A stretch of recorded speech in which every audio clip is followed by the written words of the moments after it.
नमस्कार, हमारे खास कार्यक्रम मुद्दे की बात में आप सभी का स्वागत है। मैं हूं आपके साथ गौरी शंकर। कानपुर हिंसा के बाद कई सारी चीजें जमीन पर दिख रही है, कई सारी सच्चाई सामने आ रही है, कई तरह के खुलासे हो रहे हैं। किस तरह से पीएफआई के लगभग 4 से 5 सदस्यों को चिन्हित किया गया, जिसमें से 3 को गिरफ्तार किया गया है। इसके अलावा कई ऐसी बातें जो दरअसल पुलिस प्रशासन को पता होना चाहिए था, इंटेलिजेंस के लेवल पर, उसे भी पता नहीं चला। किस तरह से सुनियोजित तरीके से कानपुर हिंसा को अंजाम देने की कोशिश हुई, ये तमाम ऐसे सवाल हैं जिस पर आज देश मांग रहा है जवाब कि कानपुर हिंसा को भड़काने वाले लोग कौन हैं और कितने गुनहगार हैं और कितने कसूरवार हैं। और सबसे बड़ी बात है कि पीएफआई का जो रोल इस पूरे मामले में निकलकर सामने आ रहा है, पीएफआई पर एक्शन कब होगा, क्या पीएफआई पर कड़ा और बड़ा प्रहार योगी सरकार की तरफ से किया जाएगा। पहला पोस्टर जारी कर दिया गया और पहले पोस्टर जारी होने के बाद ही सबसे बड़ी बात, उपद्रवियों के पसीने छूट रहे हैं। दूसरा पोस्टर प्रकाशित होने ही वाला है और लगभग 54 से 55 लोगों को गिरफ्तार किया जा चुका है। कई ऐसे लोग हैं जो इस हिंसा को भड़काने में एक अहम रोल निभाते रहे। लगातार कई दिनों से प्लानिंग चल रही थी, व्हाट्सएप चैट के जरिए प्लानिंग चल रही थी। विदेशी फंड का पूरा मसला इसमें पूरी तरह से दिख रहा है। किस तरह से विदेशी फंड का इस्तेमाल करने की पूरी फिराक हो रही थी, लेकिन ऐन वक्त पर जिस तरह से कानपुर हिंसा को समय रहते रोक दिया गया, वाकई में योगी सरकार की पुलिस और प्रशासन कानून व्यवस्था को इसमें पूरी तरह से बड़ी क्रेडिट देने की जरूरत है, क्योंकि बहुत ही बड़ी साजिश, बहुत ही बड़ा षड्यंत्र यहां पर रचा गया था कानपुर को जलाने का, कानपुर में आग लगाने का, उत्तर प्रदेश में दंगे फसाद बढ़ाने का। और पीएफआई के 3 सदस्यों की गिरफ्तारी के बाद पूछताछ हो रही है। कई और सदस्यों की गिरफ्तारी हो सकती है। हो सकता है कि बड़ा और कड़ा प्रहार पीएफआई संस्थान पर हो, क्योंकि सीधा कनेक्शन पीएफआई का कहीं ना कहीं से दिख रहा है। एक बात और इस पूरे मामले में जो बात समझकर निकल कर सामने आ रही है कि पहले से हिंसा भड़काने के लिए पूरी तरह से प्लान बनाया गया था। जो मुख्य आरोपी हयात है, उसका संपर्क था पीएफआई के कई सदस्यों से, चैटिंग होती थी, बातचीत होती थी, विदेशी फंडिंग के बारे में पूरे फॉर्मूले को समझने की कोशिश कर रहा था। यानी कि पीएफआई की साजिश का पूरी तरह से इसमें खुलासा हो रहा है, उसका कनेक्शन दिख रहा है और भंडाफोड़ हो चुका है, पर्दाफाश हो चुका है और पुलिस की तरफ से कड़ी कार्रवाई इस पूरे मामले में पीएफआई के ऊपर हो सकती है। कई सारी चीजें, शुरुआत में तो ऐसा लगा कि कानपुर हिंसा के मसले को लेकर, जिस तरीके से इस पूरे मामले को लेकर विदेशी फंडिंग के जो सुराग मिले, उस विदेशी फंडिंग के सुराग के आधार पर एक बात तो साफ तौर पर नजर आ रही थी कि कहीं ना कहीं विदेशी फंडिंग को लेकर पीएफआई पूरी तरह से सक्रिय था कि विदेशी फंडिंग का इस्तेमाल करके इस हिंसा को और बड़ा किया जाए। सिर्फ कानपुर नहीं बल्कि पूरे उत्तर प्रदेश और पूरे देश में इस हिंसा को फैलाया जाए। लेकिन समय रहते पुलिस की तरफ से इस पर रोक लगाई गई। लेकिन सबसे बड़ा सवाल है कि और कितने गुनहगार हैं जो छिपे हुए हैं। कई लोगों को तो पकड़ा जा चुका है, कई सूत्रधार जिनका दिमाग चल रहा था, जो मास्टरमाइंड था, उसे पकड़ लिया गया। लेकिन जो भारी संख्या में लोगों को भड़काने का काम जो बाकायदा किया गया इन सूत्रधारों के जरिए, उसकी भी पूरी जांच परख हो रही है। उसके खुलासे होंगे, खुलासे के बाद कई तरह की साजिश का भी खुलासा होगा। किस तरह से खास तौर पर मुस्लिम बस्तियों में पीएफआई का एक सक्रिय रोल दिख रहा है और मुस्लिम युवाओं को भड़काने का काम पीएफआई लगातार अपने लेवल पर कर रहा है, ताकि पीएफआई अपने मकसद में कामयाब हो। तो पीएफआई क्या अपने मकसद में कामयाब होता है, यहां पर दिख रहा था। लेकिन इस वक्त पुलिस की तरफ से जो कार्रवाई पीएफआई पर हो रही है, उसके सदस्यों को पकड़कर पूछताछ होगी, पूरा कनेक्शन खंगालने की कोशिश की जाएगी कि आखिरकार पीएफआई का कानपुर हिंसा में किस तरह का कनेक्शन है, किस तरह का रोल है। क्या कानपुर हिंसा में प्रयोग किया गया था, क्या बड़े लेवल पर हिंसा भड़काने की साजिश पीएफआई की तरफ से की जा रही थी। कुछ गुर्गे पीएफआई ने पाल रखे थे, कुछ एजेंट पीएफआई ने पाल रखे थे, जैसे हयात जो लगातार पीएफआई के सदस्यों से बातचीत कर रहा था। क्या ऐसे गुर्गों के बलबूते पीएफआई अपने मकसद को कामयाब होने देना चाह रहा था। ये तमाम ऐसी चीज़ें हैं जो इस वक्त उत्तर प्रदेश पुलिस के सामने एक सवाल बनकर खड़ा हुआ। योगी सरकार जो सीधे तौर पर कह चुकी है कि उपद्रवियों के लिए प्रदेश में सूबे में किसी तरह की कोई जगह नहीं है और जिस तरह से कड़ी कार्रवाई हो रही है, पोस्टर के जरिए उन उपद्रवियों के नाम और पहचान उजागर किए जा रहे हैं। सीसीटीवी में पहचान हो रही है लोगों की। कम से कम जो पहले पोस्टर में जितने लोग थे उसमें से तकरीबन कई लोगों को गिरफ्तार किया जा चुका है। दूसरा पोस्टर भी लगभग तैयार है।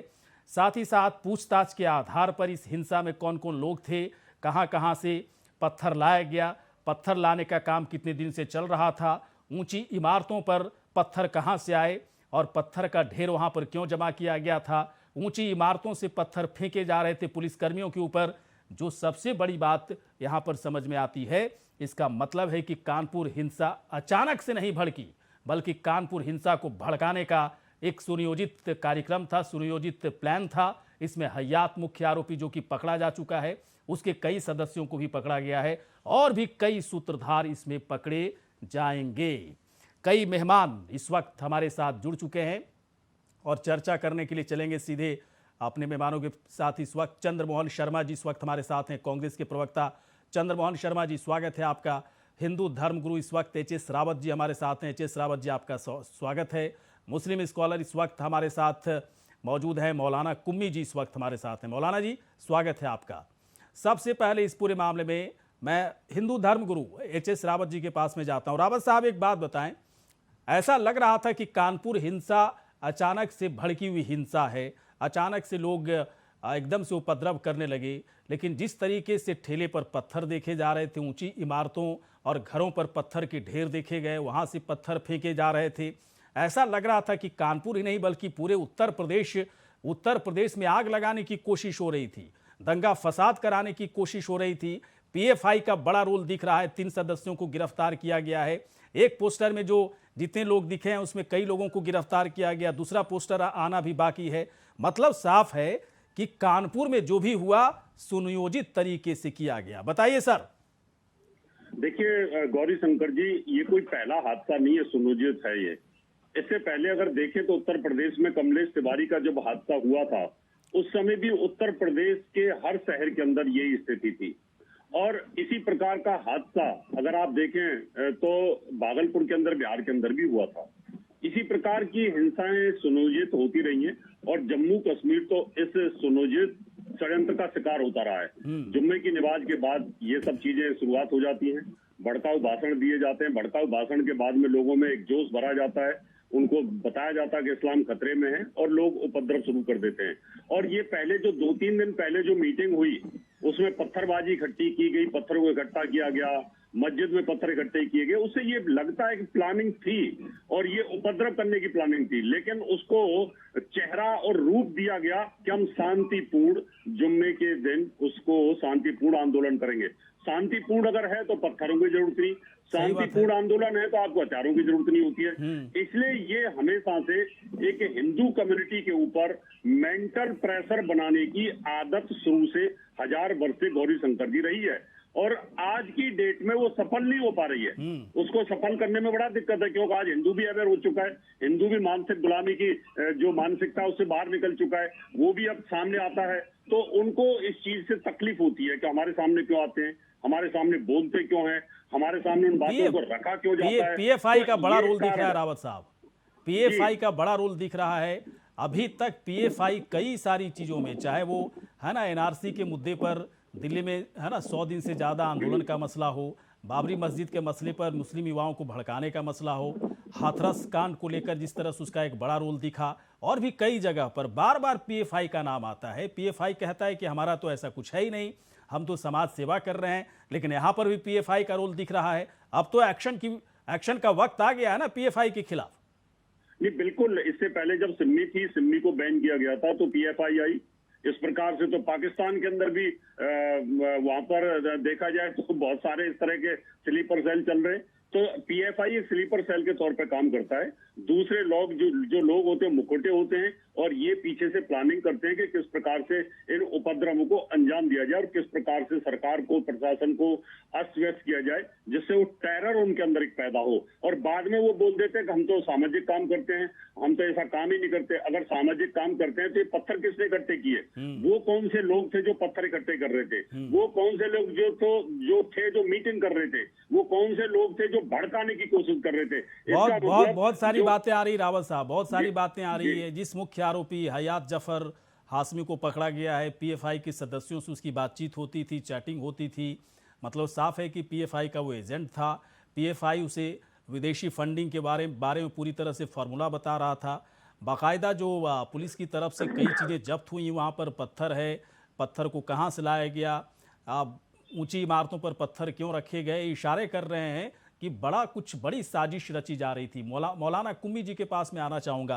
कुम्मी साहब, एक बात बताएं, नमाज के बाद पत्थर फेंकने की घटना अचानक आपको लगती है कानपुर में कि अचानक से घटना घट गई? सड़कों पर पत्थर का अंबार दिख रहा था, पता नहीं कहाँ से इतना पत्थर आ गया।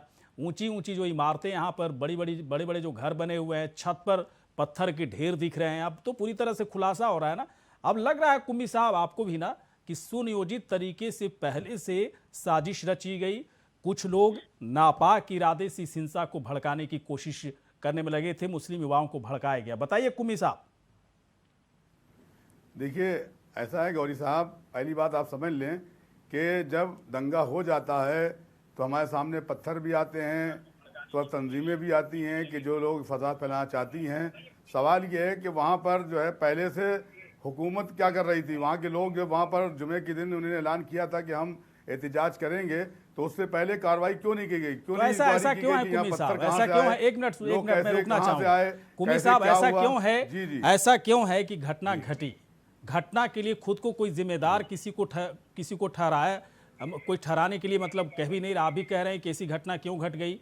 क्या हुकूमत या फिर सरकार, ठीक है हर चीज पर ध्यान रखना चाहिए, लेकिन क्या एक आम नागरिक, एक सामान्य नागरिक, एक बेहतरीन नागरिक होने के नाते क्या ये सही है कि पत्थर आप जमा करके घर में रखें, पत्थर सड़कों पर ठेले से लाएं और पत्थरबाजी करें? ये कहाँ, मतलब मुझे समझना मेरे लिए बड़ा मुश्किल होता है। फिर सरकार पर कहाँ से चीजें आ जाती हैं? नहीं, जहां पर भी ये हो रहा है, जिन लोगों ने पत्थर इकट्ठा किया उन पर सख्त कार्रवाई होना चाहिए। हाँ। जिन लोगों ने पत्थर चलाया उनको सख्त कार्रवाई होना चाहिए है। जो तंजीमें इसमें हवा दे रही थी उनको पकड़ना चाहिए है। ये तंजीम केरला की है, पूरे केरला में एक छाई हुई है। हाँ। सवाल ये है कि ये यूपी के अंदर कैसे आए? गवर्नमेंट को इस पर नजर रखना चाहिए, ऐसी तंजीमों पर जो हमारे उत्तर प्रदेश या हिंदुस्तान के माहौल को खराब कर रहे हैं। वो किसी भी धर्म के हों, किसी भी मजहब के हों, किसी भी कौम के हों, फसाद होता है। जो फसाद करने वाले फसादी होते हैं, उनका कोई धर्म नहीं होता है। और ये भी देखा जाए कि कोई भी किसी मजहब के खिलाफ न बोले, चाहे वो हिंदू के खिलाफ हो या मुसलमान के खिलाफ हो या सिख के खिलाफ हो या ईसाई के खिलाफ हो। एक धर्म का, हर एक का अपना धर्म होता है, अपनी आस्था होती है। मोहम्मद साहब से एक आस्था के बिना पर ये लोग बाहर निकले होंगे। मैं कहता हूं कि लड़ाई झगड़ा नहीं करना चाहिए, फसाद नहीं होना चाहिए। पुरअमन तरीके से उत्तर प्रदेश में अगर एहतिजाज होगा तो हुकूमत को कोई एतराज नहीं है। अगर पत्थरबाजी की जाएगी तो इस पर एतराज भी है और उनको कानूनी तौर पर सजा मिलना चाहिए है, बिल्कुल मिलना चाहिए। किसी भी धर्म का इंसान हो, चाहे मुसलमान हो या कोई भी धर्म का हो, अगर गुनाह कर रहा है तो उसको सजा मिलना चाहिए। और जो तंजीमें इस तरह से काम कर रही हैं उन पर पाबंदी लगाना चाहिए। आए दिन आप उस तंजीम का नाम लेते हैं, उनको पकड़ते क्यों नहीं है? उनको अंदर आने दिया गया था? वो केरला के लोग कार्रवाई हो रही है कुम्मी जी, मैं इसी पर सवाल पूछ रहा हूं आपसे। कार्रवाई हो रही है तरीके से कुम्मी जी, मौलाना कुम्मी जी, कार्रवाई हो रही है। कार्रवाई में देखिए बहुत सारी चीजें हैं, जुर्माना भी ठोका जाएगा, हो सकता है कि संपत्ति भी कुर्क की जाए, हो सकता है कि बुलडोजर भी चलाए जाए उपद्रवियों के खिलाफ। इस पर आपकी सहमति है या नहीं है कुम्मी जी? जब इस मुल्क के अंदर अमन और सलामती और आप सुन रहे हैं भाई साहब, हिंदुस्तान के अंदर करोड़ों लोग, चाहे वो हिंदू हो या मुसलमान हो, ये लोग मिलजुल के रहना चाहते हैं, मोहब्बत प्यार के साथ रहना चाहते हैं। हमारा मुल्क दुनिया में वाहिद मुल्क है कि जहाँ पे इतने धर्म के लोग रहते हैं, इतने मजहब के लोग रहते हैं, प्यार मोहब्बत के साथ रहते हैं। चंद लोग हैं, मुट्ठी भर लोग हैं जो मुल्क की फिजा खराब करते हैं। उन पर सख्त कार्रवाई करना चाहिए है, वो किसी पार्टी के हो, किसी तंजीम के हो, किसी इदारे के हो, या कोई मौलवी हो या कोई पंडित हो, जो भी फसाद कराना चाहता है उन पर सख्त कार्रवाई होना चाहिए। ये मेरा कहना है आप लोगों से। कुम्मी साहब, मेरी आवाज आ रही है आप तक? जी बताएं। हाँ तो सुन भाई साहब, सवाल भी तो सुन लिया कीजिए। कुमी जी, मैं अब ये कह रहा हूँ बताइए बताइए। कि अब सरकार की तरफ से कार्रवाई हो रही है, धर पकड़ हो रही है, कई लोगों के पोस्टर जारी कर दिए गए हैं, फिर पोस्टर जारी होंगे, हो सकता है जुर्माना भी ठोका जाए, हो सकता है कि संपत्ति कुर्क भी कर दी जाए, हो सकता है कि बुलडोजर भी चले ऐसे उपद्रवियों के खिलाफ। आप सही मानते हैं सरकार की इस कार्रवाई को? हाँ बिल्कुल सही है, होना चाहिए, बिल्कुल कार्रवाई होना चाहिए, चाहे बुलडोजर चले, चाहे उनको पकड़ा जाए, उनको जेल भेजा जाए, सब कार्रवाई की जाए, मगर धर्म के नाम पे ना हो। अगर जो फसादी हैं, फसादियों को सजा मिलना चाहिए। ये मेरी डिमांड भी है, मेरी चलिए बहुत बढ़िया कुमी जी। चलिए मैं आता हूँ, थोड़ी देर के बाद मैं आऊंगा। चंद्रमोहन शर्मा जी के पास मैं आना चाह रहा हूँ। चंद्रमोहन शर्मा जी, स्वागत है आपका। और भी कई मेहमान हमारे साथ जुड़ रहे हैं धीरे धीरे, लेकिन चंद्रमोहन शर्मा जी काफी देर से जुड़े हुए हैं। चंद्रमोहन शर्मा जी, अब बताइए सर, पीएफआई का रूल दिख रहा है, साजिश पूरी की पूरी दिख रही है, कितना सुनियोजित तरीके से इस घटना को अंजाम दिया गया। लोग ये सवाल उठाते हैं कि सरकार क्या कर रही थी, इंटेलिजेंस क्या कर रहा था। मैं सवाल उठाता हूं कि क्या सब कुछ सरकार इंटेलिजेंस के हाथों पर छोड़ दिया जाना चाहिए? यदि आप इस देश के नागरिक हैं तो क्या आपको पत्थरबाजी करनी चाहिए, पत्थर का ढेर लगाना चाहिए, है ना? छतों पर जाकर पत्थर का ढेर लगाकर पुलिसकर्मियों के ऊपर पत्थरबाजी करनी चाहिए? समाज का माहौल खराब करने का किसने अधिकार दे दिया? सब कुछ इंटेलिजेंस और सरकार पर नहीं छोड़ सकते ना। हमारी आपकी भी तो कुछ जिम्मेदारी है। चंद्रमोहन शर्मा जी बताइए सर। गौरीशंकर जी, जब आपसी भाईचारा और सद्भावना और सद्भाव बरकरार रहेगा तो हर जनमानस की अपनी जिम्मेवारी बढ़ेगी। हाँ। और अगर सरकार और तंत्र की कमजोरी है, कहीं पर नागुंजाइशी होगी और उनके पास इस तंत्र की जानकारी नहीं होगी, तो उसके ऊपर कार्रवाई का कहीं ना कहीं एक जो पक्ष जो बिखर जाएगा वो सरकार को तंत्र के खिलाफ चला जाएगा कि क्यों ऐसा हुआ। अगर अब ऐसा हुआ, फिर विषय आएगा जो आप खुद कहोगे कि कार्रवाई होगी तो आप क्यों चिल्ला रहे हो। कार्रवाई होने पे किसी भी गलत व्यक्ति के खिलाफ कार्रवाई हो, उसके लिए कोई व्यक्ति नहीं चिल्लाएगा, लेकिन उस कार्रवाई को अंजाम तक पहुंचाना सरकार और पुलिस तंत्र की जिम्मेवारी होती है।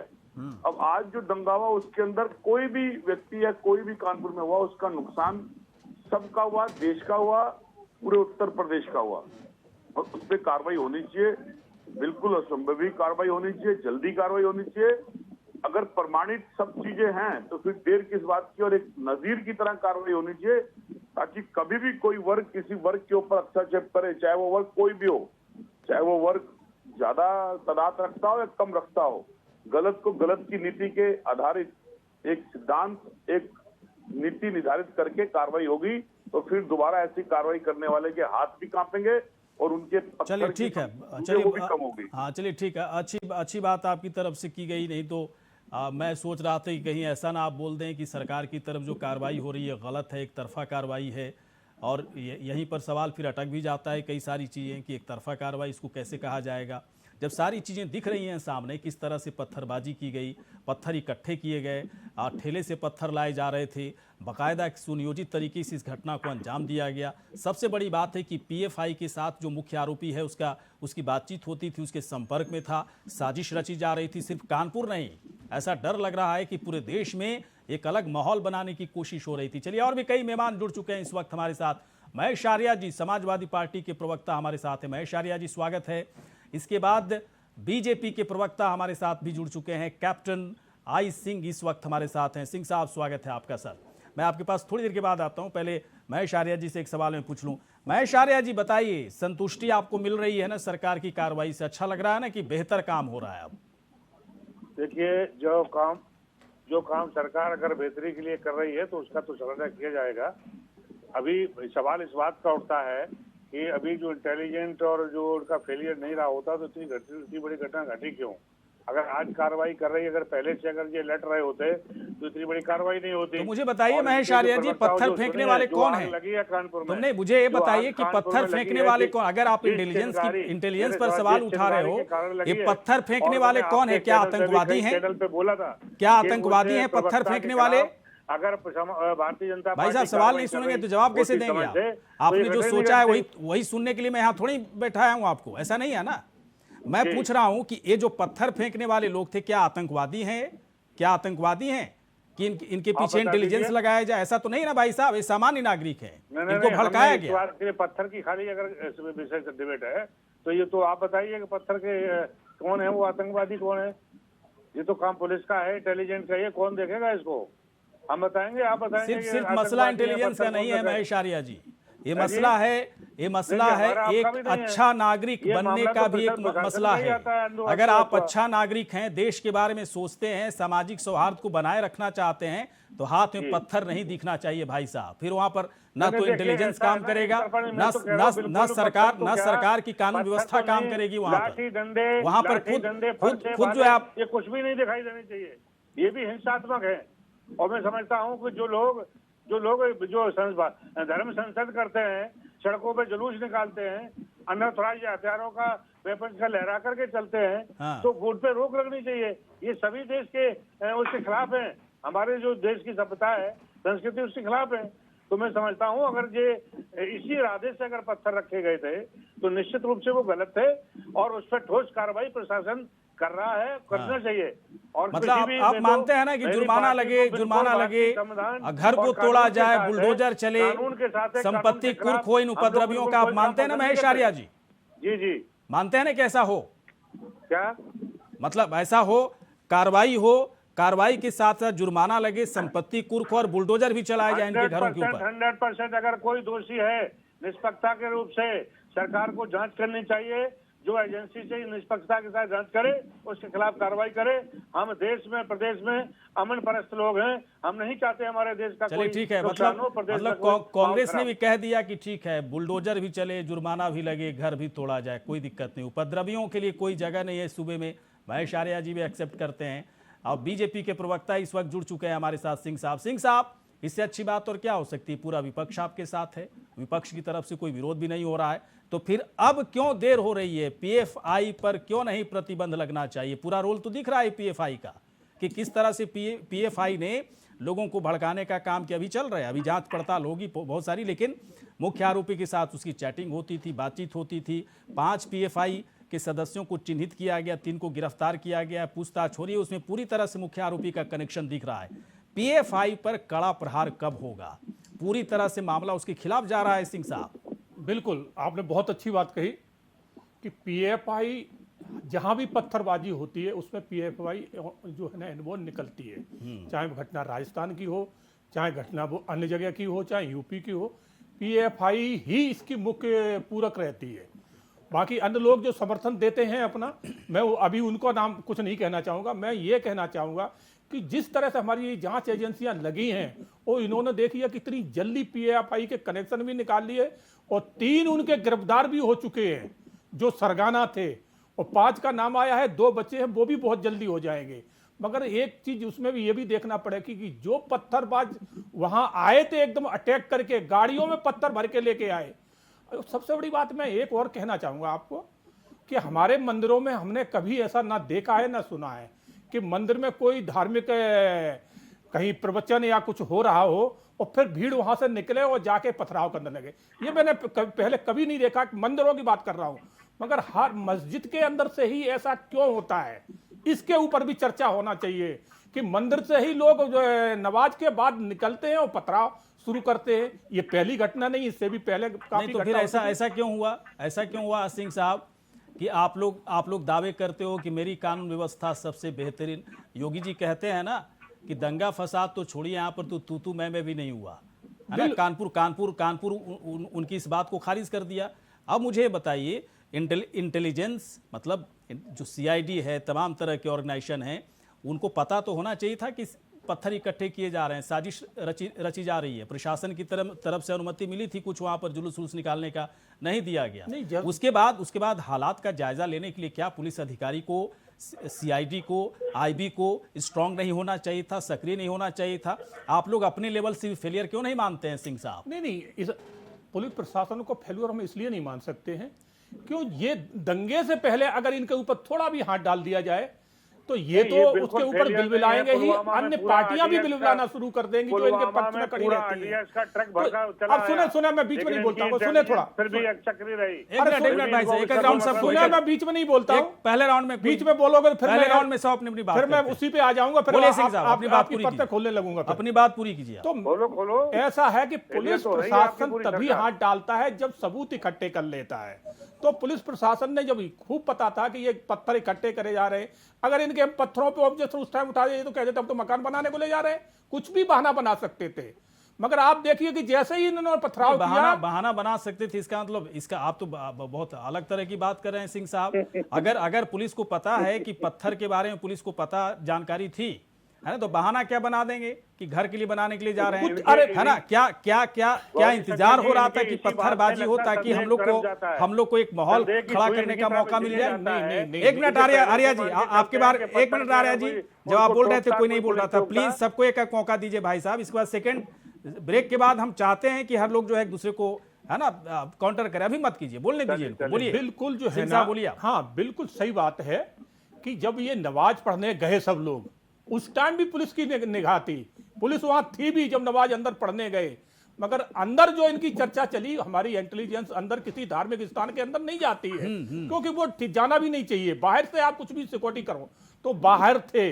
जैसे ही नमाज इनकी खत्म हुई है और भीड़ बाहर निकली है, तो प्लानिंग पूरी बाहर हो ही चुकी थी कि यहां से निकल के पथराव करना है। चुनिंदा दुकानें थी, मकान थे कि इन पे जाके पथराव करना है।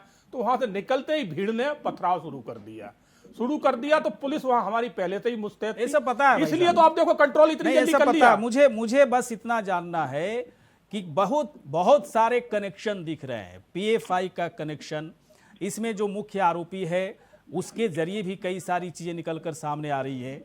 मैं इसमें जानना चाहता हूं सरकार का पक्ष, कि सरकार कानून व्यवस्था को लेकर, अभी ठीक है बहुत सारे डीएसपी का ट्रांसफर किया गया, बड़े आईएएस अधिकारियों का ट्रांसफर कर दिया गया, इसका मतलब आप लोग मानते हैं इस बात को कि कहीं ना कहीं नौकरशाही में, कहीं ना कहीं ब्यूरोक्रेसी में, कहीं ना कहीं पुलिस प्रशासन में कुछ कमियां हैं जिसको हम सही नहीं कर पा रहे हैं, इसी वजह से इस तरह की घटनाएं हो रही हैं। नहीं, मैं आपकी बात से, इतने बड़े लेवल पर ट्रांसफर करने की क्या जरूरत थी? नहीं, आपकी बात से मैं इसलिए सहमत नहीं हूं कि जहां भी हमें कमी पेशी लगती है तो हम उसका बिल्कुल विधिवत उसका जो बदलाव करना है, हाँ। या उस पर कोई सख्त एक्शन लेना, तो वो ले रहे हैं। तो वहां लगा हमें कि पुलिस प्रशासन जो है ना, जो पहले से काम करना चाहिए वो नहीं कर पाए, हाँ। तो हमने उनको बदल दिया, उनसे चलिए ठीक है लेके सर, आएंगे। चलिए ठीक है, मैं एक छोटे से ब्रेक के बाद आऊंगा। तमाम मेहमान हमारे साथ बने रहें, तुरंत हाजिर होते हैं।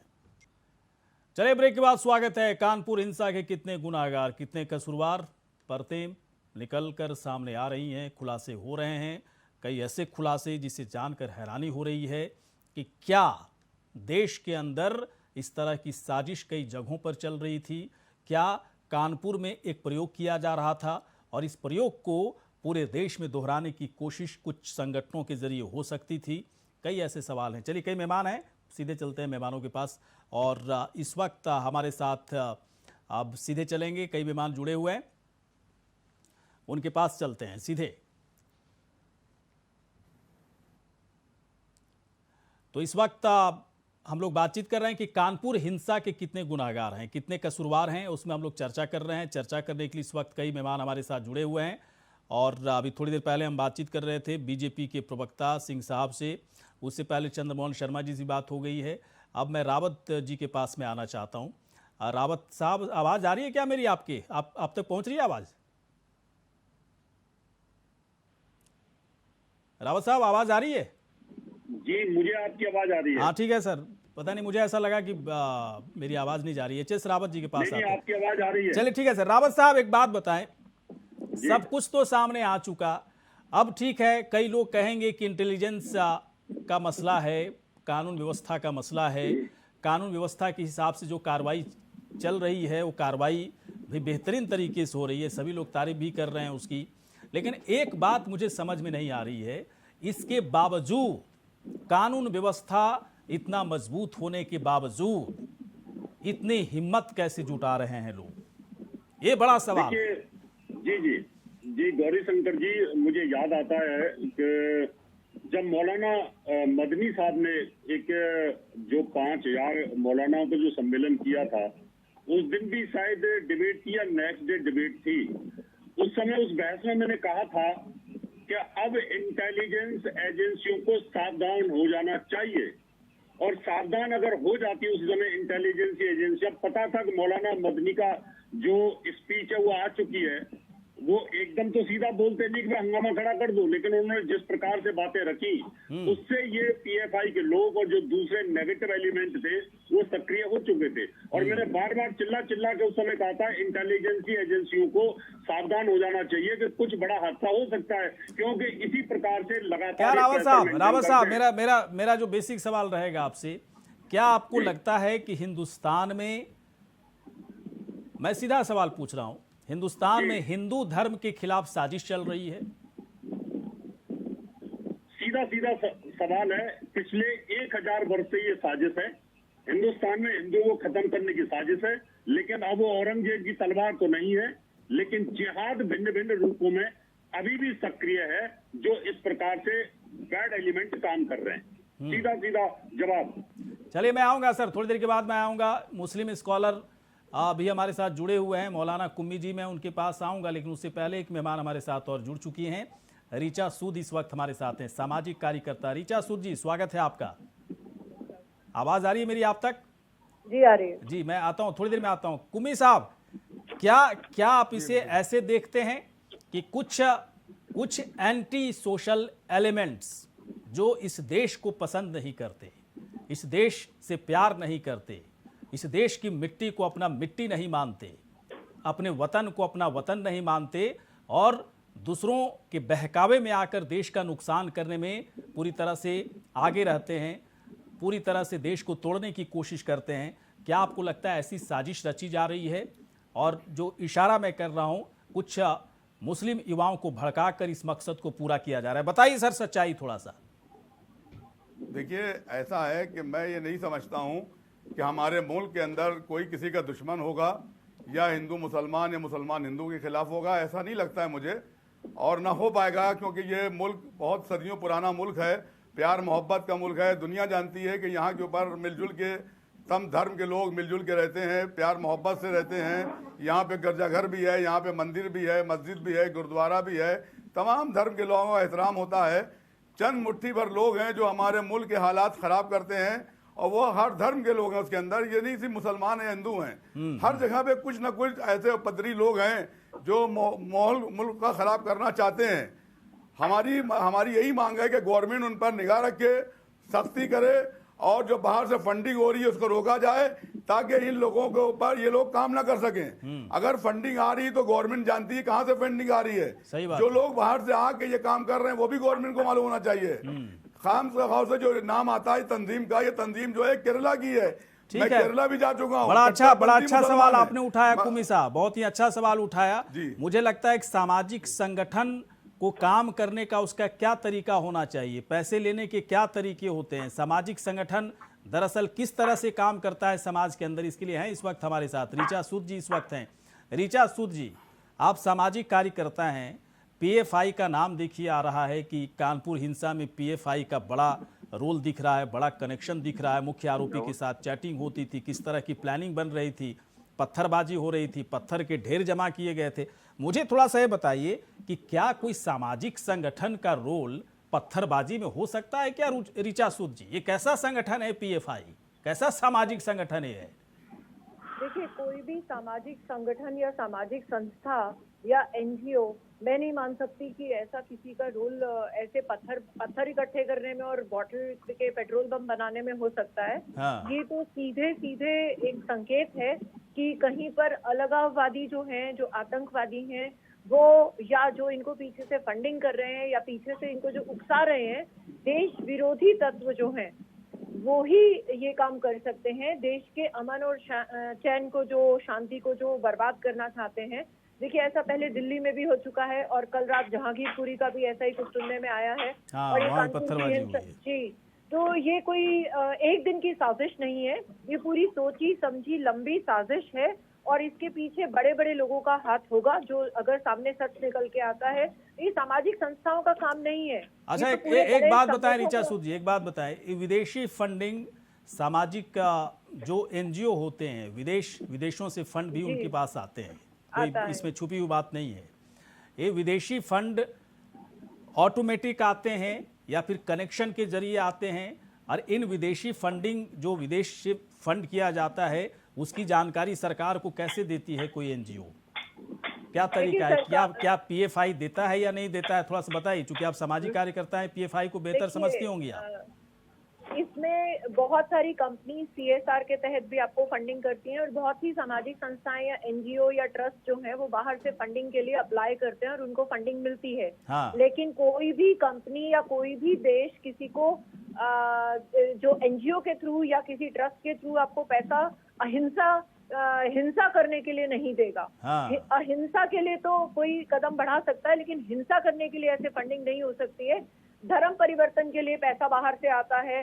इन सब चीजों की फंडिंग जो होती है, उन सब चीजों के पीछे की खोज जब की जाएगी, जैसे अभी आप लव जिहाद के लिए भी लड़कों को पैसा मिल रहा था, तो इस तरीके की चीजों, ये पैसा कहाँ से आ रहा है और ये पैसा किस तरीके से आ रहा है, जब तक इसकी पूरी सीबीआई जांच या बहुत जरूरी है ऋचा सूद जी, बहुत जरूरी है कि डिटेल्स जाने कि पैसे कहाँ आए, कहाँ से आए पीएफआई के खाते में। सबसे बड़ी बात अगर कि ये इतने 500 लोग जुटाने में कोई 1 घंटा या 1.5 घंटे का काम नहीं रहा होगा। ये पूरी साजिश है। 1 घंटे में या 2 घंटे ये में बहुत लंबी साजिश चल रही थी। जी। मैं तो ये सवाल उठाता हूँ कि पीएफआई के अकाउंट को खंगालिए, उसके अकाउंट में कहाँ से पैसे आ रहे हैं, कौन पैसा दे रहा है। पीएफआई के पास अगर साल का या महीने में अगर 1 करोड़ रुपया उसके अकाउंट में आ रहा है, 1 करोड़ का खर्चा उसने कहाँ किया, किस सामाजिक कार्य में किया, पता लगाइए ना। कौन बड़ी बात है, कौन सी बड़ी बात है? सिंह साहब के पास मैं आऊंगा। सिंह साहब, कौन सी बड़ी बात है, क्यों नहीं पता लगाया जा सकता है? कई सारे प्रूफ तो सामने आ चुके हैं। एनआरसी के मामले में किस तरह से पीएफआई का बड़ा रोल दिखा दिल्ली में, 100 दिन से अधिक वहां पर धरना प्रदर्शन करवाया गया। हाथरस में जानबूझकर किस तरह से माहौल को बिगाड़ने की कोशिश की गई है ना। ये सारे कनेक्शंस उसके दिख रहे हैं। सिर्फ यही एक मामला नहीं है, जहां देखो कुछ भी हिंसा भड़कती है ना। दिल्ली में जो हिंसा किया गया उसमें पीएफआई का नाम आया, जहां भी है वहां पीएफआई का नाम आ रहा है। तो पीएफआई को क्यों पाला पोषा जा रहा है, ये सवाल, बड़ा सवाल है। चंद्रमोहन शर्मा जी के पास मैं आना चाहूंगा। चंद्रमोहन शर्मा जी, पीएफआई कोई नया तो है नहीं, इससे पहले भी कई ऐसे संगठन थे। जब कांग्रेस की सरकार थी तो वही परेशान हुआ करती थी, वो भी बैन कर देती थी ना चंद्रमोहन शर्मा जी की, बंद करो इसको, है ना, देश विरोधी कार्य। अब मुझे समझ में नहीं आ रहा है कि जब सब कुछ सामने पड़ा हुआ है, सारे प्रूफ हैं, तो फिर पीएफआई पर इतना मेहरबानी क्यों हो रहा है चंद्रमोहन शर्मा जी? क्योंकि जो कल सही था वो आज गलत है, जो आज सही है वो कल गलत है। जब ऐसी नीतियां निर्धारित होंगी और इस नीतियों के लिए सत्ता के अंदर धार्मिक ध्रुवीकरण होगा और धार्मिक ध्रुवीकरण से सियासत हासिल करी जाएगी, तो इस तरह से बबूल के पेड़ पैदा होंगे। उन बबूल के पेड़ों का नाशन करने के लिए काउंटर कर सकते हैं कोई, अगर चंद्रमोहन शर्मा जी की बात किसी को बुरी पड़ेगी। और नीति की स्पष्टता निर्धारित करने के लिए अगर सरकार के लोग ही बिल्कुल जो है ना चंद्रमोहन शर्मा जी जो कह रहे हैं कि जो कल गलत था आज सही है, आज सही है वो कल गलत था, तो बिल्कुल कांग्रेस में यही होता था। अब मैं आपको बता देना चाहूंगा, कैप्टन जी बात सुन के उत्तर प्रदेश में घटना हुई है, हमने तुरंत उसको अपने काबू में ले लिया। इनके जहां जो कांग्रेस शासित जहां प्रांत हैं, आप देखिए कि करौली एक ऐसी जगह है जहां कभी इस तरह की घटनाएं नहीं हुई, मगर कांग्रेस शासन में वहां हुई। और इन्होंने आज दिन तक जो मुख्य आरोपी है गिरफ्तार नहीं किया है। फिर वही घटना कहां घटी, जाके जोधपुर में, और जोधपुर में भी आज दिन तक लोग घूम रहे हैं, इन्होंने गिरफ्तार नहीं किया। और कल फिर जोधपुर में दोबारा घटना हुई है। तो आप पहले अपने गिरबान में झांके कांग्रेस ने इस देश में सिवाय बंटवारा और तुष्टीकरण की राजनीति, जाति, धर्म, मजहब, इसके अलावा कांग्रेस ने दिया क्या है? सत्यता तो यह है कि हिंदू मुस्लिम एक जगह रह सकते हैं, मगर आप राजनीति करना छोड़ दें। आपने जो है ना शुरू से ही बांटना शुरू कर दिया है। मुस्लिमों के लिए हज बनवा रहे हैं और जो है ना हिंदू है उनके लिए आपके पास पैसा नहीं था। बोलिए शर्मा जी, बोलिए। हो गया मैं बोल लूं या बीच में फिर बोलना है आपने? अब काउंटर सेशन चल रहा है सर, कोई मना नहीं कर पाऊंगा मैं किसी को। अगर काउंटर सेशन में अगर बात ऐसे रखनी है तो फिर मैं सुन लेता हूं, मैं लास्ट में बोल दूंगा। बोलिए सर, बोलिए ना। नहीं, ये काउंटर सेशन नहीं है, ये तो आप अपनी चैनल की प्रोमो कर रहे हैं। फिर आप बात क्या रखवा रहे हैं? भाई साहब सवाल मेरे ऊपर ही उठाते रहोगे, अपनी बात कहोगे आप, है ना? जो बात है कहिए ना, जो बात है कहिए। अगर सिंह साहब की बात आपको बुरी लग रही है तो आप बोल दीजिए मुझे बुरी लगी उनकी बात। गौरी शंकर जी, बात काउंटर बात को सोच के समझ के तब रखना चाहिए। ये नहीं है कि बीच में छलांग मार दी जाए और आपको जी अब बोल सकते हैं आप। ये डिबेट थोड़ा है। डिबेट का मतलब क्या है? अगर यहाँ 5 आदमी बैठे हैं, बुद्धिजीवी लोग बैठे हैं जो डिबेट में आए हैं, आप अगर कुछ गलत बोलेंगे चंद्रमोहन शर्मा जी तो काउंटर किया जाएगा आपको। ये सिंपल सी बात है, ये सिंपल सी बात है। अब समय वेस्ट मत कीजिए भाई साहब, और लोगों से बात करना नहीं बोलना है तो कोई बात नहीं, मैं आगे बढ़ जाऊंगा। अपनी बात रखिए, आप अपनी बात रखिए, कोई बात नहीं सर, कोई बात नहीं। अगर आप बोलना नहीं चाह रहे हैं कोई बात नहीं। मैं महेश आर्या जी के पास आ रहा हूँ। महेश आर्या जी एक बात बताएं, महेश आर्या जी एक बात बताइए। चंद्रमोहन शर्मा जी आप तो समय है तो बोलिए ना, समय बोलने में क्या दिक्कत है, बोलिए। आप सीधे डिबेट पर ही सवाल उठाने लगते हो, सीधे एंकर पे सवाल उठाने लगते हो, है ना? ये तो सही नहीं है ना। आप प्रवक्ता हैं कांग्रेस पार्टी की, आपकी काबिलियत पर सवाल उठाता हूं क्या कभी? एक्चुअली ऐसा ना करो भाई साहब, ऐसा ना करो, है ना? डिबेट करने का अनुभव इतना लंबा हो गया, कैसे डिबेट कराना है मेरे को पता है ना। अजीब तरह की बात है। सवाल पूछ रहा हूँ, कुछ तो कह रहे हैं, कुछ आप जवाब तो दीजिए चंद्रमोहन शर्मा जी, सम्मान के साथ बोल रहा हूँ। आपको अगर सिंह साहब की कोई बात गलत लगी बताइए, उसका रिप्लाई कीजिए, फिर मैं आऊंगा आर्या जी के पास। आपके सम्मान में कोई कमी नहीं है, आपका सम्मान है, लेकिन विषय क्या है? अगर बात ही पूरी नहीं होगी तो फिर क्या बात करेगा? देखिए, मैं जो कह रहा था, जो विषय मैंने रखा, हाँ। उसके अंदर इस बात को रखा जा रहा है कि अगर धार्मिक ध्रुवीकरण देश के अंदर बढ़ता है तो उसकी लिए जो बबूल का पेड़ बोया जाता है उसका असर देश के सामने आता है। उसका निवारण कौन करेगा? अगर मैं ये कहूँ राजस्थान में है, उत्तर प्रदेश में है, पंजाब में है, मध्य प्रदेश के अंदर है, अगर हम डिबेट कर रहे हैं जिस विषय के ऊपर, अगर आपके पहले वक्तव्य में मैंने क्या बोला कि जो गलत है उस पर कार्रवाई करनी चाहिए, आप कार्रवाई करिए, कौन रोक रहा है? लेकिन कार्रवाई को करते हुए आप प्रो करते हैं। फ्रिंज एलिमेंट किसने कहा? फ्रिंज एलिमेंट भाजपा ने कहा ना। ये फ्रिंज एलिमेंट किसको कहा? आपने प्रवक्ताओं को कहा, क्यों कहा और किसके आगे झुके आप? आपकी नीति गलत थी, इसीलिए तो आपको अरब कंट्रियों के आगे झुकना पड़ा, भारत देश को झुकना पड़ा, और उन्होंने बोला भारत माफी मांगे। तो उसके बाद भी इनका हौसला इस बात को कहने के लिए, और उस सरकार को जो अपने आप को प्रचंड बहुमत में ऐतिहासिक सरकार और एक हिंदुत्ववादी सरकार। एक बात बताइए चंद्रमोहन शर्मा जी, एक बात बताइए, सुनिए एक बात बताइए, क्या कांग्रेस पार्टी ने, सुनिए, क्या कांग्रेस पार्टी ने कभी मणिशंकर अय्यर पर एक्शन लिया, राहुल गांधी पर एक्शन लिया, दिग्विजय सिंह पर एक्शन लिया, है ना, शशि थरूर पर एक्शन लिया, जबकि है ना इवन सलमान खुर्शीद पर एक्शन लिया, जो हिंदू धर्म और हिंदू देवी देवताओं के खिलाफ अनाप शनाप कितनी बार कह चुके हैं। आप लोग कम से कम नजीर पेश कर दो। गौरी शंकर जी, कई सालों के बाद नजीर पेश करो ना कि हम एक्शन लेंगे इन लोगों के खिलाफ। नहीं करेंगे ना, के रहते हुए दंगा हो। चलिए आते हैं आर्या जी के पास में आ रहा हूं। आर्या जी एक मिनट सर, मैं एक मिनट के बाद आऊंगा। आर्या जी, चंद्रमोहन शर्मा जी रुकिएगा थोड़ा सा। आर्या जी मुझे एक बात बताइए, बयान के बाद, बयान को कहा जाता है कि बयान की वजह से कानपुर में हिंसा हुई। मुझे बड़ी हैरानी होती है, बयान के बाद कानपुर में हिंसा करने की साजिश रची जाती है, अचानक कोई वहां पर हिंसा नहीं हुई। मुझे यह भी हैरानी होती है कि ऐसे बयान तो हिंदुस्तान में भरे पड़े हुए हैं, है ना। लोग बयान देते हैं, हिंदू देवी देवताओं का तो खुलेआम मजाक उड़ाते हैं, कुछ नहीं होता है ना। लेकिन इस बयान को आधार बना करके पाकिस्तान और अफगानिस्तान से होते हुए कतर तक और तुर्की तक चला गया। इसके बाद मसला इतना गर्मा गया कि कानपुर हिंसा, पता नहीं और कहां हिंसा होता। ये क्या तरीका है भाई साहब? आर्या जी, ये क्या तरीका है? हिंदू देवी देवताओं पर कुछ ही बोल दो, है ना, पैगंबर मोहम्मद पर कुछ ही बोलो तो देश के अंदर आग लग जाएगी।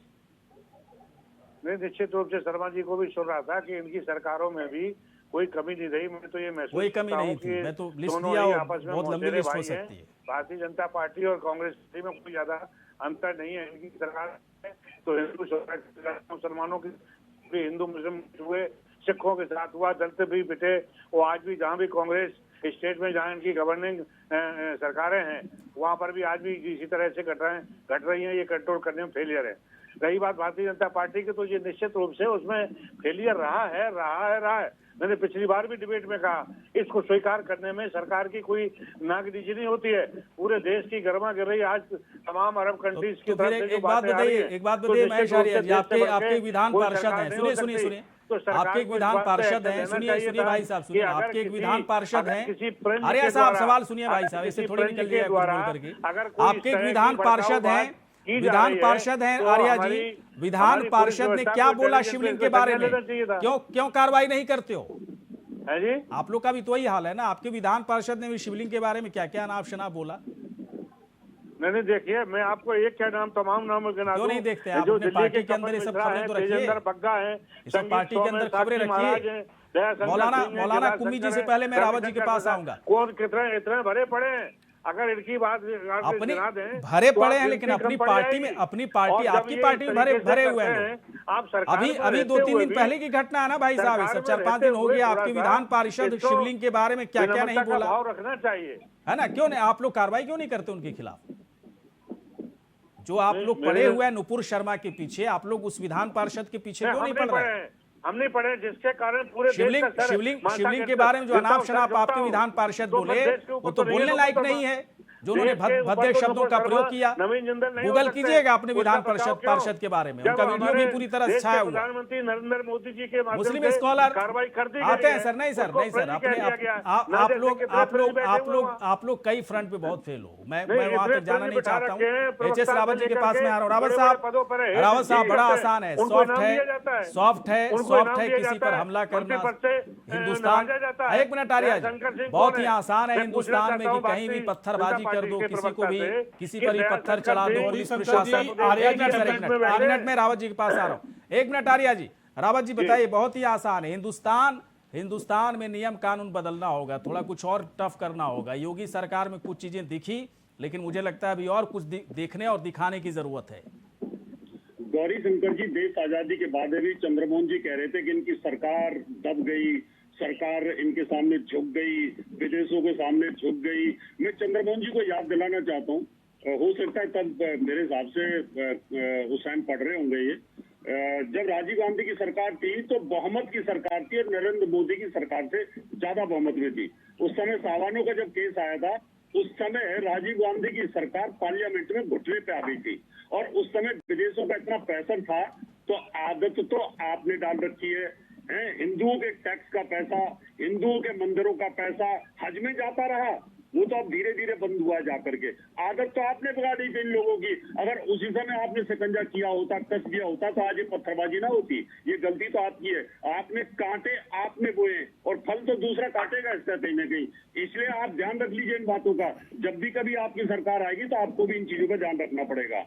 और रही दूसरी बातें जो अभी गौरी शंकर जी कह रहे थे, इसके लिए पूरे देश को और सरकार को, योगी सरकार को भी स्ट्रांग होना पड़ेगा। क्यों इस प्रकार के स्लीपर सेल काम करेंगे अभी और आगे भी काम करेंगे। कैप्टन साहब को भी ध्यान में रखना पड़ेगा। इतना लापरवाही में और बुलडोजर पर रहने की आवश्यकता नहीं है, क्योंकि इस प्रकार के जो मसले आते हैं, धर्म के जो मसले आते हैं, जिहाद के जो मसले आते हैं, वो देश को कमजोर करते हैं। जब देश में एमएफ हुसैन को ये शरण दे सकते हैं, दाऊद इब्राहिम को ये शरण दे सकते हैं, जाकिर नाइक को ये शरण दे सकते हैं, हिंदू देवी देवताओं के खिलाफ इतना उल्टा सीधा बकवास करते हैं। सबसे बड़ी हैरानी तो रावत साहब ये होती है, मकबूल फिदा हुसैन हिंदू देवी देवताओं, हाँ, देवताओं की पेंटिंग बनाते थे, है ना, नग्न पेंटिंग बनाते थे, और उसके बाद ये भाग गए यहाँ से भाई साहब, हिंदुस्तान से भाग करके कतर चले गए। कतर वाले ने क्या किया, उनको बाकायदा नागरिकता दे दी, सम्मान दिया उनको। और वही कतर आज की तारीख में, अब सुनिए तो भाई साहब, वही कतर आज की तारीख में एक सेकुलर देश को, वो इस्लामिक देश भी नहीं है हिंदुस्तान, सेकुलर देश है, लोकतांत्रिक देश है, उसको भाषण दे रहा है कि तुमको करना क्या चाहिए, नहीं करना चाहिए। मैं वही कहना चाहता हूँ, मैं वही तो कहना चाहता हूँ। कितनी हास्यास्पद स्थिति है। और मणिशंकर अय्यर, अब सुनिए, मणिशंकर अय्यर, कपिल सिब्बल, राहुल गांधी, शशि थरूर, दिग्विजय सिंह, सलमान खुर्शीद, लंबी लिस्ट है। ये इन तमाम लोगों ने हिंदू देवी देवताओं का मजाक उड़ाया। एक वाकया बता देता हूं। एक वाकया कांग्रेस के बड़े नेता ने कहा, मैं नाम नहीं लेना चाहूंगा, पता होगा चंद्रमोहन शर्मा जी को, आप लोगों की पता, कि दशरथ बहुत बड़े राजा थे, 10,000 कमरे थे, अब किस कमरे में भगवान राम का जन्म हुआ जी, किसे जी, पता, जी, बिल्कुल किसे पता। बिल्कुल। ये इतना घिनौना और भद्दा मजाक कौन कर सकता है बताइए, निषाद पार्टी ने भी बीजेपी है ना। के साथ सलमान गठबंधन खुर्शीद के ने लिए अपनी कुछ किताब शब्द में किए लिख थे, दिया जिनको उन्होंने भाजपा को मंत्री बना के हिंदुत्व रखा जो हुआ है भाजपा ने आईएस अपने साथ। और बोको हरम उसको भी जैसा बता है। दीजिए चार्ल्स ट्रीटर कथनी को। बताइए, निषाद पार्टी के नेता ने भी दशरथ के रामचंद्र जी के दशरथ के पिता के बारे में जब गए थे भाजपा में भाई साहब, निषाद पार्टी वाला करेगा, निषाद पार्टी से आप अपना कंपेयर कर रहे हो कांग्रेस पार्टी को। निषाद पार्टी कल की पार्टी है, दो लोगों की पार्टी है, कांग्रेस से कंपेयर कर रहे हो आप। पार्टी है, तो क्या कांग्रेस उनकी बराबर रहेगी? आज कांग्रेस की औकात अब उनके बराबरी बन चुकी है, कांग्रेस उनसे ऊपर भी नहीं है, क्योंकि उत्तर प्रदेश में आप सिमट के दो पे रह गए हो, तो इसीलिए आप उनकी बराबर कर रहे हो, तभी तो आप यहाँ पहुंचे हो। और ज्यादा पुरानी बात नहीं है, अभी आपके दिग्विजय सिंह ने थोड़े दिन समय पहले कहा है, बोले गाय का मांस खाने में कोई बुराई नहीं है, गाय कोई ऐसा जानवर नहीं है कि जिसको जो है ना मांस न खाया जाए। ये तो आपके नेता है। और मणिशंकर अय्यर आपके पाकिस्तान में बैठ के क्या कहते थे कि इस सरकार को हटाइए, हमें लाइए, हिंदुस्तान से ज्यादा प्यार हमें पाकिस्तान में मिलता है। ये शब्द आपके मणिशंकर अय्यर के थे। अरे क्या बात आप करोगे, आपने जाति धर्म पे बंटवारा कर दिया हिंदुस्तान का। हिंदुस्तान का जाति धर्म पे बंटवारा करने वाली कांग्रेस है, कोई और नहीं है। अगर जाति धर्म पे ही बंटवारा किया था तो फिर आप आज ये नौबत क्यों आ रही है? उस टाइम फिर क्लियर करना था ना, सेकुलर क्यों बन गए? एक तरफ तो आपने जाति के नाम पे एक अलग ही देश बना दिया, और एक जो देश बचा उसमें इस तरह के बीज बो दिए कि आगे चल के आप लोग फिर कांटे वो निकले आए।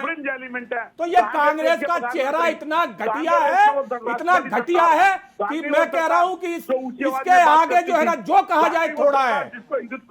4 दिन पुरानी बात है, राहुल गांधी इंग्लैंड में बैठ के अंतरराष्ट्रीय मीडिया के सामने इस देश की कितनी बड़ी बदनामी कर रहे थे, क्या भूल गए आप? कहने को ना हो, जवाब देना चाहिए चंद्रमोहन शर्मा जी आपको। लेकिन क्योंकि आपने मुझे लगता है चंद्रमोहन शर्मा जी, सुनिए चंद्रमोहन शर्मा जी, आप लोग कहते हैं ना कि नया कांग्रेस अब बन चुका है, नया कांग्रेस भी इस नजीर को पेश कीजिए कि तमाम ऐसे नेताओं के खिलाफ कार्रवाई की, जैसे बीजेपी ने, सुनिए भाई साहब, जैसे बीजेपी ने नुपुर शर्मा के खिलाफ कार्रवाई की ना, है ना, पैगंबर मोहम्मद के खिलाफ टिप्पणी के बाद कार्रवाई की, वैसे ही आप लोग कार्रवाई कीजिए।